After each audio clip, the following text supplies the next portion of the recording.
Sir Delhi में तो ना एनसीआर में ना कोई इंडस्ट्री है उस तरह की, और आपने काफी हद तक हम देखते हैं ग्रीन व्हीकल्स का भी चलन हो रहा है। फिर ये पोल्यूशन का क्या वजह है जो मतलब अनएक्सप्लेन्ड है? दिल्ली में अभी सर्वोच्च न्यायालय ने एक अच्छा निर्णय दिया है।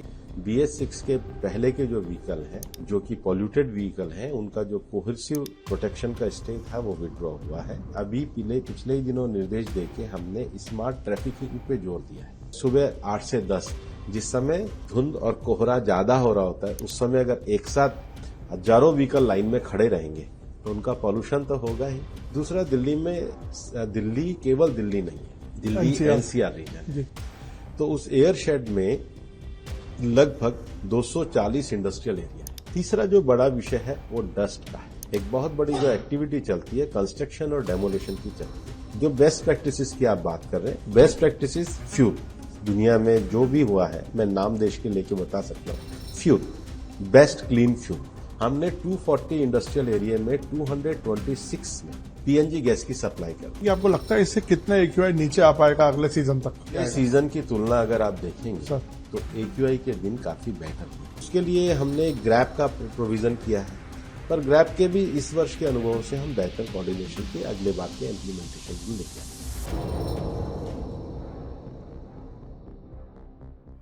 अरावली को लेके एक हमने देखा सोशल मीडिया पे ट्रेंड चल रहा है, उसको समझाने के लिए कि क्या ये इशू है। हमारे साथ जुड़ रहे हैं environment minister Bhupendra Yadav ji. Sir ये सेव अरावली करके हमने देखा एक कैंपेन चल रहा है, जब से आप लोगों ने, आपकी कमेटी ने सुप्रीम कोर्ट में जो सबमिट किया है, उसके बाद से ये एक विवाद सा छिड़ गया है। तो ये समझाएंगे इशू है क्या? पहला तो मैं आपको ये स्पष्ट करना चाहूंगा कि हम एक लंबे समय से ग्रीन अरावली वॉल के लिए कार्य कर रहे हैं और सुप्रीम कोर्ट में भी एक लंबे समय से पिटीशन चल रही है। अरावली रेंज जो है दिल्ली, हरियाणा, राजस्थान और गुजरात, ये 4 राज्यों में फैली हुई है। लगभग 1,44,000 स्क्वायर किलोमीटर के एरिया में सबसे पुरानी पर्वत श्रृंखलाओं में है और इस पर्वत श्रृंखलाओं में गांव भी है, कृषि भूमि भी है, शहर भी है, इंडस्ट्रियल बस्तियां भी हैं, रामसर साइट्स भी हैं, प्रोटेक्टेड फॉरेस्ट भी है, रिजर्व फॉरेस्ट भी है। और हम पूरी तरीके से प्रतिबद्ध हैं कि ये जो पर्वत श्रृंखलाएं हैं ये हरी भरी रहनी चाहिए। इसके साथ ही इसमें एक प्रोटेक्शन के मानक भी तय होने चाहिए। और हमने ग्रीन अरावली वॉल मूवमेंट भी चलाया और उसके लिए लगातार पिछले साल भी उदयपुर में मैंने बैठक करके सभी अरावली में आने वाले जिलों के DFOs की मीटिंग ली, वर्कशॉप ली।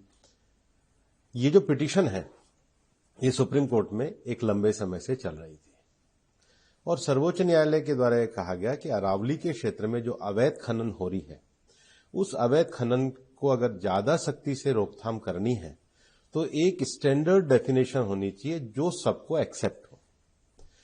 तो सुप्रीम कोर्ट ने कमेटी के निर्धारित करी, जिसमें मिनिस्ट्री ऑफ एनवायरमेंट फॉरेस्ट के सेक्रेटरी भी थे, FSI forest survey of India भी थे, भारत सरकार का सर्वे ऑफ इंडिया है उनके भी सेक्रेटरी थे, और जो देश की सारी भू आकृति का जो मैपिंग करते हैं जियोलॉजिकल सर्वे ऑफ इंडिया, उसके डायरेक्टर भी थे, प्लस 4 राज्यों की सरकारें थी। अब विषय आता है कि अरावली की जो डेफिनेशन है वो सुप्रीम कोर्ट के सामने रखी गई। सुप्रीम कोर्ट ने अपने जजमेंट में 2 बातें कही जो लोग छुपा रहे हैं। पहला, सबसे पहले पैराग्राफ जो है उसमें उन्होंने मिनिस्ट्री ऑफ एनवायरमेंट फॉरेस्ट के ग्रीन अरावली वॉल मूवमेंट को एप्रिशिएट किया। दूसरा, उन्होंने कहा अरावली पहाड़ी और अरावली रेंज क्या होगी। तो दुनिया भर में जियोलॉजी की जो वैज्ञानिक जो जियोलॉजी में काम करते हैं, भू सर्वे विज्ञान में काम करते हैं, तो वहां एक स्टैंडर्ड डेफिनेशन रिचर्ड मार्फी की मानी जाती है कि जो 100 मीटर की ऊंची पहाड़ी होती है उसको पर्वत माना जाता है। ठीक है, अब जब 100 मीटर ऊंची पहाड़ी को पर्वत माना जाता है तो केवल उसकी ऊंचाई पर्वत नहीं होती, ऊंचाई से लेके और धरातल तक, मतलब कोई भी पर्वत श्रृंखला ऐसी ईंट की दीवार की तरह खड़ी नहीं होती, वो एक बड़ी गोलाकार आकृति है। हाँ, उसका धरातल मतलब उसका जो बेस है जी, उसके धरातल से लेके और ऊंचाई तक जो जाएगी वो पूरी की पूरी 100 मीटर संरक्षित है। एक जो भ्रम फैला रहे हैं कि केवल ऊंची पहाड़ियों, उसके साथ में पड़ने वाली उसके धरातल में जो छोटी पहाड़ियां जो स्ट्रक्चर है वो सारा संरक्षित है।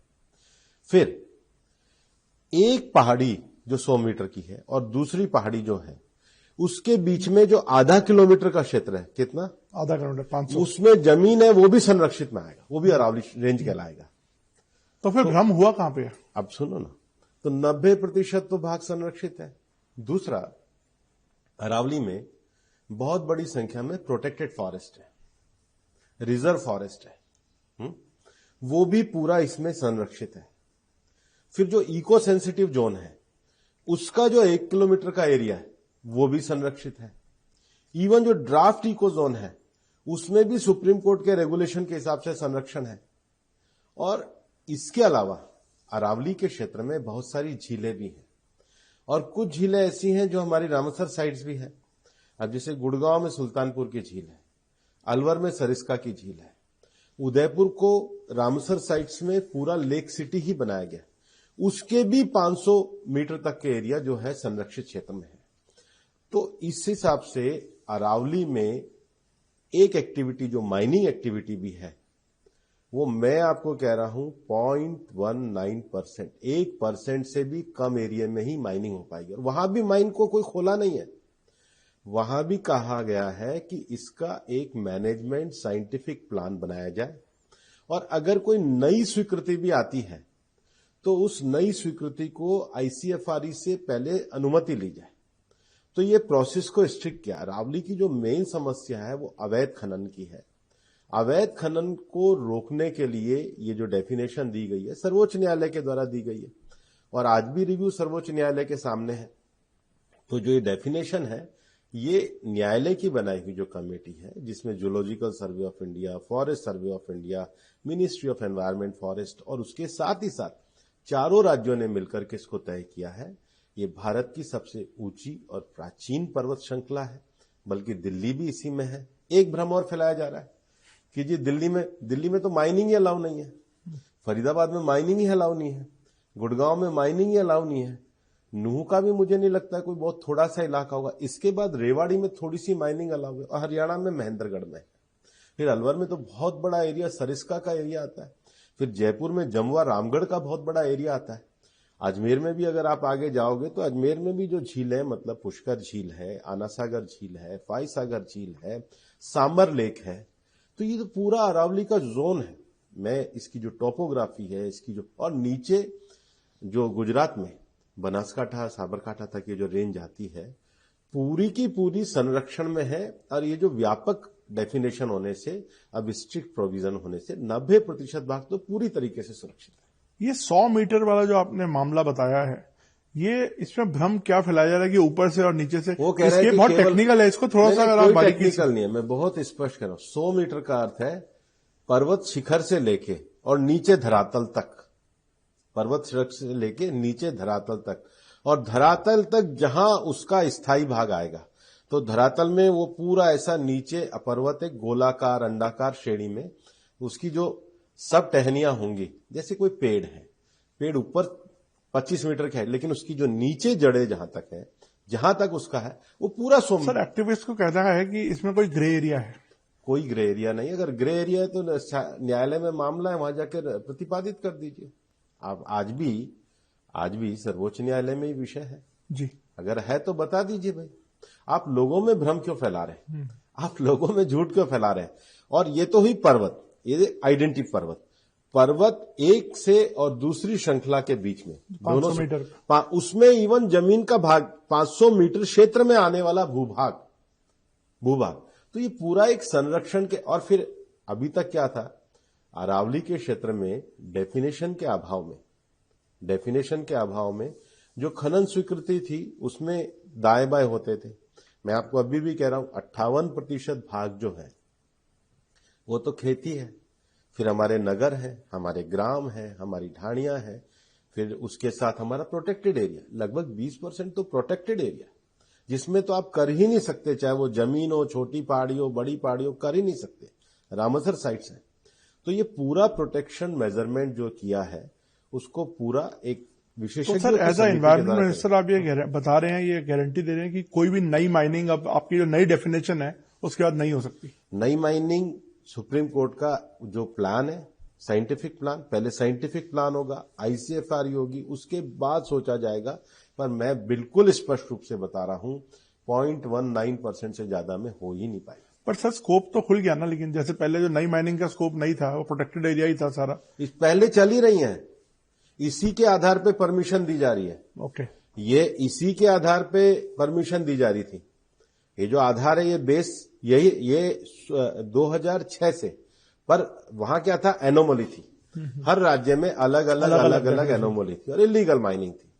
रेस्ट्रिक्टेड और प्रोहिबिटेड एरिया का डेफिनेशन क्लियर होने से आप स्ट्रिक्ट मेजरमेंट कर सकते हैं, आप स्ट्रिक्ट कंप्लायंस कर सकते हैं। भूपेंद्र जी, एक और इश्यू है अफॉरेस्टेशन जो हो रही है। वो कह रहे हैं, जो एक्टिविस्ट हैं या जो जानकार हैं, उनका कहना है कि अफॉरेस्टेशन इसका कोई एक इलाज नहीं है, क्योंकि जो उसकी जो अपनी ओरिजिनलिटी है उसका अल्टरनेटिव नहीं हो सकती। अल्टरनेटिव हो ही नहीं सकता, इसलिए अरावली के संरक्षण की आवश्यकता है। अरावली में सबसे प्राचीन जो भूगर्भीय उसकी जो इकाइयां हैं है, लेकिन इसके एक स्वरूप को बनाए रखने के लिए उसका एक प्रोटेक्शन वॉल ग्रीन फॉल है। केवल चारों तरफ पेड़ लगा देना, जो प्रकृति होती है ये इकोलॉजी होती है। प्रकृति में ग्रास भी होती है, प्रकृति में झाड़ियां भी होती है, प्रकृति में वनस्पति औषधियां भी होती है। तो एक इकोलॉजी सिस्टम है। और जो हमारे मंत्रालय के द्वारा जो इंटरनेशनल बिग कैट अलायंस बनाया गया, तो बिग कैट अलायंस का अर्थ ये नहीं है कि हम कोई टाइगर का कंजर्वेशन तो करते ही हैं, लेकिन टाइगर तब किसी भी जगह पे रह सकता है जब उसके नीचे का जो प्रे है, उसके नीचे का जो इकोलॉजिकल सिस्टम है, और इकोलॉजिकल सिस्टम भी डियर वगैरह तब सर्वाइव करेंगे जब उनके लिए घास वगैरह होगी। इसलिए आपने ये जो हमने 29 से ज्यादा अभी जो नर्सरियां बनाई है और उसको हर जिले तक हम ले जाने की बात कर रहे हैं। हमने पूरी अरावली की हर जिले की, हर अरावली के जिले की लोकल वनस्पतियां क्या है, लोकल पेड़ क्या है, और पेड़ वनस्पतियों में एक छोटे से घास से लेकर और बड़ा पेड़ तक सारा इकोसिस्टम आता है। इसलिए मैं केवल पेड़ की बात नहीं करता, इकोलॉजी की बात करता हूं। सर एक और जो मतलब एक एप्रीहेंशन लोगों में है कि जब अगर अरावली में कोई चेंजेस आते हैं तो प्रदूषण जो आज इस समय बड़ा मुद्दा बना हुआ है, वो भी एक और ज्यादा एग्रावेट हो सकता है। प्रदूषण के अनेक कारण होते हैं। प्रदूषण के जो कारण है वो मानव सृजित गतिविधियां भी होती हैं। प्रदूषण के दो मानक होते हैं, एक PM 2.5, एक PM 10। दोनों चीजें हैं। PM 2.5 में जब कार्बन एमिशन ज्यादा होता है, मतलब जो 2.5 के जो माइक्रो कण है वो ज्यादा क्यों होंगे, क्योंकि या तो ओजोन होगा, लेड होगा, कार्बन होगा, सल्फर होगा। जब ये हवा में इंडस्ट्री के कारण, व्हीकल के कारण, अन्य गतिविधियों के कारण आएंगे, तो पहला विषय होगा। फिर PM 10 में धूल और उसके बड़े कण जो होंगे, इनके मिलाने से दूसरा जो विषय होता है वो मेटेरियोलॉजिकल कंडीशन होती है, मौसम विज्ञान की, कि जब हवा चलनी बंद हो जाएगी और ये लगातार इनका उत्सर्जन होता रहेगा तो वो ठहर जाता है। बट सर दिल्ली में तो ना NCR में ना कोई इंडस्ट्री है उस तरह की, और आपने काफी हद तक हम देखते हैं ग्रीन व्हीकल्स का भी चलन हो रहा है। फिर ये पोल्यूशन का क्या वजह है जो मतलब अनएक्सप्लेन्ड है? दिल्ली में अभी सर्वोच्च न्यायालय ने एक अच्छा निर्णय दिया है कि दिल्ली में अच्छे फ्यूल के लिए हम BS6 पे आए थे। BS6 के पहले के जो व्हीकल हैं, जो कि पॉल्यूटेड व्हीकल हैं, उनका जो कोहेसिव प्रोटेक्शन का स्टे था वो विड्रॉ हुआ है। तो एक तो हमें फ्यूचर में, क्योंकि दिल्ली में करोड़ों व्हीकल चलते हैं, 2 व्हीलर से लेके और बड़े व्हीकल, तो इसका फ्यूल अगर हम अच्छा प्रयोग करेंगे, उसके लिए उसके जो पर्यावरण के मानक होंगे, वो पहला विषय है। दूसरा विषय है कि दिल्ली में अभी पिछले ही दिनों निर्देश देके हमने स्मार्ट ट्रैफिकिंग पे जोर दिया है। लगभग 60 के करीब ऐसे प्लेसेस हैं जहां पर ट्रैफिक का कंजेशन होता है। तो शाम को 4 से 7 तक जिस समय, या सुबह 8 से 10 जिस समय धुंध और कोहरा ज्यादा हो रहा होता है, उस समय अगर एक साथ हजारों व्हीकल लाइन में खड़े रहेंगे तो उनका पॉल्यूशन तो होगा ही, व्हीकल पॉल्यूशन की दृष्टि से। दूसरा, दिल्ली केवल दिल्ली नहीं है, दिल्ली NCR रीजन है, और NCR रीजन से भी आगे जो हमने अथॉरिटी बनाई है CAQM, उसने एयर शेड की पहचान करी है। तो उस एयर शेड में लगभग 240 इंडस्ट्रियल एरिया है। और 240 इंडस्ट्रियल एरिया में 3,500 इंडस्ट्री हैं जो रेड और ऑरेंज कैटेगरी की है। ओके। वो जो 3,500 इंडस्ट्री है उसमें हमने कहा है कि आप डिवाइस लगाइए जिसको मॉनिटरिंग से जोड़ने का काम करेंगे, ताकि आपको ये पता लगे कि आपका ग्राफ कैसा है। मुझे बताते हुए ठीक लग रहा है कि हमने उसमें भी पैनिक नहीं होने दिया है। लगभग 1200 के करीब इंडस्ट्री में डिवाइस लगे हैं, बाकी को 31 दिसंबर का समय दिया है। तीसरा जो बड़ा विषय है वो डस्ट का है। एक बहुत बड़ी जो एक्टिविटी चलती है कंस्ट्रक्शन और डेमोलिशन की चलती है। तो कंस्ट्रक्शन करते हैं तब तो ठीक है, लेकिन आप देखेंगे कि जो डेमोलिशन होता है उसको रखने की कोई जगह नहीं है।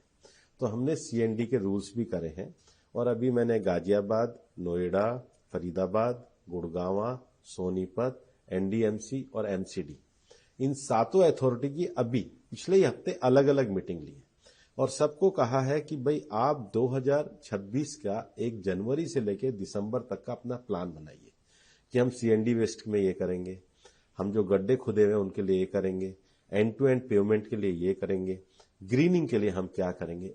फिर जो एक बहुत बड़ा कारण है वो सॉलिड वेस्ट है। जैसे आपका तो इंटरनेशनली भी आप एक्सपोजर है, आप क्या कुछ बाहर की बेस्ट प्रैक्टिस, सॉरी आप मेरा इतना ही रोकेंगे? नहीं करिए, बताइए सर। नहीं प्लीज। तो ये सारे पैमानों पे काम किया है। जो बेस्ट प्रैक्टिसेस की आप बात कर रहे हैं, बेस्ट प्रैक्टिसेस फ्यूल, दुनिया में जो भी हुआ है मैं नाम देश के लेके बता सकता हूं। फ्यूल, बेस्ट क्लीन फ्यूल, क्योंकि ऐसा तो होगा नहीं कि अब आप व्हीकल्स को रोक देंगे या इंडस्ट्री को रोक देंगे। क्वेश्चन ये है कि वो बेटर जो अपना भी इंडस्ट्री चलाने के लिए करे वो फ्यूल का इस्तेमाल करे। इसलिए आपको मैं बताना चाहूंगा, हमने 240 इंडस्ट्रियल एरिया में 226 में पीएनजी गैस की सप्लाई कर दी। हमने कहा कि मैक्सिमम चीजें आप गैस बेस पे ले जाइए। फिर जो हमारे थर्मल पावर है उसमें दिल्ली के आसपास जो है उनका नई टेक्नोलॉजी में वो जाए, उसको हमने बनाने का काम किया। तो फ्यूल एक बड़ा विषय है, ग्रीनिंग बड़ा विषय है, डस्ट मैनेजमेंट एक बड़ा विषय है, और नेशनल क्लीन एयर प्रोग्राम में प्रधानमंत्री जी ने जो पूरे मानक हम लोगों ने तय किए हैं, फाइनेंस कमीशन से जो सपोर्ट दिया है, तो हमने ये नीचे दिल्ली की सारी कॉरपोरेशंस को कहा है कि आप नेशनल क्लीन एयर प्रोग्राम के जो स्टैंडर्डाइजेशन के विषय हैं उसमें सीएनडी, वेस्ट मैनेजमेंट, क्लीनिंग से लेके जो सारे विषय हैं उसको अगर आप लेकर इंप्लीमेंट करेंगे स्टेप बाय स्टेप तो उसका इफेक्ट आएगा। और इसमें सारे कोऑर्डिनेशन के लिए जो सेंट्रल एयर मॉनिटरिंग जो कमीशन है वो लगातार काम कर रहा है, लगातार उसकी रिव्यू और मीटिंग हम लोग कर रहे हैं। तो सर आप जैसे एक प्रोजेक्ट कर रहे हैं कि हम ये चीजें करेंगे, आपने एक प्लान बनाया है, आपका ये भी है कि आपको लगता है इससे कितना एक्यूआई नीचे आ पाएगा अगले सीजन तक? देखो, अगर इस बार तो मुझे लगता नहीं है कि इतनी जल्दी आएगा। सीजन की तुलना अगर आप देखेंगे सर, तो एक्यूआई के दिन काफी बेटर हुए हैं, लेकिन दिसंबर में 2 बार जो मीटरोलॉजिकल कंडीशन होती है जिसमें हमारे जो वेस्टर्न डिस्टर्बेंसेस आते हैं, अगर तो वो बारिश बन के बरस गए तो ठीक होता है, अगर वो ऊपर से चले जाते हैं तो उस समय हवा रुक जाती है। हवा स्थिर होने पे ही PM 2.5 और PM 10 जो है उनकी मात्रा स्थिर रह जाती है, तो उसके लिए हमने ग्रैप का प्रोविजन किया है और सीएक्यूएम को यह अथॉरिटी दी है कि वो प्रेडिक्शन के आधार पे, क्योंकि ये केवल सीएक्यूएम ये गतिविधियां तो हैं ही, साथ में उनको मौसम विज्ञान के साथ भी संबंध रखना पड़ता है, और उस एप्रीहेंशन को देखकर ये जो गतिविधियां इसको रेस्ट्रेन करने के लिए ग्रैप लगाना पड़ता है। पर ग्रैप के भी इस वर्ष के अनुभव से हम बेहतर कोऑर्डिनेशन के अगले बार के इम्प्लीमेंटेशन रूल लेके आए। हम लोग क्योंकि देखते हैं सर कि कई कंट्रीज ने जैसे ऑलमोस्ट ऐसा ही पॉल्यूशन फेस किया, जैसे बीजिंग एक उदाहरण है, उन्होंने लेकिन कंट्रोल कर लिया। और मैं कह रहा हूं ना, फ्यूल, डस्ट और स्ट्रिक्ट मेजर्स, इसके बाद आपको लगता है कि कोऑर्डिनेशन, क्योंकि दिल्ली में जब तक आसपास की ये जो 8 जो हमारी म्युनिसिपैलिटीज हैं उनके कोऑर्डिनेशन को करना पड़ेगा। और आपने देखा होगा कि अभी शहरी विकास मंत्रालय ने भलसवा का, ओखला का, गाजीपुर का ये जो ढेर लगा हुआ था लंबे समय से, लगातार काम कर रहे हैं, उसकी भी हर महीने की मॉनिटरिंग हो रही है और ऐसा लगता है कि जून तक हो जाएगा, केवल गाजीपुर का बच जाएगा, तो उस पर दिन रात काम चल रहा है। गुड़गांव और फरीदाबाद का भी बंधवाड़ी के पास एक जगह है जी, तो उनका भी अभी टेंडरिंग वगैरह निकाल के वो लोग भी कर रहे हैं। गाजियाबाद में तो बहुत अच्छा उन्होंने किया है कि अपने लीगेसी वेस्ट डिस्पोजल को समाप्त करके उन्होंने मियावाकी का एक जंगल बनाया है, और हमने सभी कॉरपोरेशंस को ये आग्रह किया है कि वो अपना पार्क एरिया को डिक्लेयर करें, ताकि पब्लिक पार्टिसिपेशन करके पार्क एरिया की ग्रीनिंग पे ज्यादा से ज्यादा हम लोग लगेंगे तो ज्यादा अच्छा रहेगा। सर एक आखिरी में मैं थोड़ा अरावली पे वापस आता हूं। सर एक और जो एलिगेशन लग रहा है कि अर्बनाइजेशन के लिए ये प्लान चेंज किया जा रहा है, इस पे भी मैं चाहता हूं कि आप बोलें ताकि लोगों को क्लैरिटी हो। नहीं, अर्बनाइजेशन का तो ये कोई प्लान ऐसा नहीं है। प्लान केवल और केवल अरावली के प्रोटेक्शन के लिए। अर्बन शहर तो वैसे ही अरावली में नहीं, कई लोग जैसे कह रहे हैं कि वहां पे अब हाउसिंग लाने की तैयारी हो रही है। कहां से है? अजमेर अरावली के अंदर बसा हुआ है, फुलेरा अरावली के अंदर बसा हुआ है, अपना क्या कहते हैं, पूरा उदयपुर शहर अरावली के अंदर बसा हुआ है, बूंदी शहर अरावली के अंदर बसा। कितने शहर में आपको गिना दूंगा जो अरावली के अंदर ऑलरेडी, ये सदियों से मानव सभ्यता के रहने की जगह है। लेकिन जो अरावली का प्रोटेक्टेड एरिया है उसकी क्लियर डेफिनेशन अगर जो सुप्रीम कोर्ट ने करी है, सुप्रीम कोर्ट ने उसको अरावली और अरावली रेंज को geological survey of India, forest survey of India और अपना मिनिस्ट्री ऑफ एनवायरनमेंट, इनसे सर्वेयर ऑफ इंडिया, इन सब से इनकी टेक्निकल कमेटी के माध्यम से जिस डेफिनेशन को निर्धारित किया है उसमें राज्यों को स्ट्रिक्टर रूल बनाने की आवश्यकता होगी। और 90% पार्ट जो है उसमें तो आप माइनिंग एक्टिविटी से बाहर ही हो जाओगे। मैं आपको कोट अनकोट कह रहा हूं, कहीं भी कह देना 90% में तो माइनिंग हो ही नहीं सकती है। और मैं आपको कैलकुलेशन दे रहा हूं, जो सबसे बड़े माइनिंग के जिले हैं जिसमें राजसमंद आता है, उदयपुर आता है, वहां भी 1% से कम, कुछ जगह तो एवरेज अगर निकालेंगे तो 0.19% में ही माइनिंग अलाउ हो सकती है। और वो भी अभी अलाउ नहीं होगी जब तक राज्य उसका प्लान नहीं बनाएंगे, जब तक ICFR की अनुमति नहीं होगी, और जो अवैध माइनिंग चल रही है वो पूरी तरीके से निरस्त हो जाएगी। तो सर अब यूनिफॉर्मिटी अब इम्प्लीमेंट होनी शुरू हो जाएगी? अभी मामला न्यायालय में है। हम जो भी नियम होंगे, जो कानून होंगे, कोर्ट के द्वारा जो विषय होंगे उसको पूरी तरीके से इम्प्लीमेंट करें। Thank you so much sir, आपने बहुत अच्छे से पूरा समझाया इस पे, इस अरावली के विषय पे भी और पॉल्यूशन के विषय पे भी। थैंक यू, धन्यवाद। आगे फिर आपसे बात करेंगे। Thank you.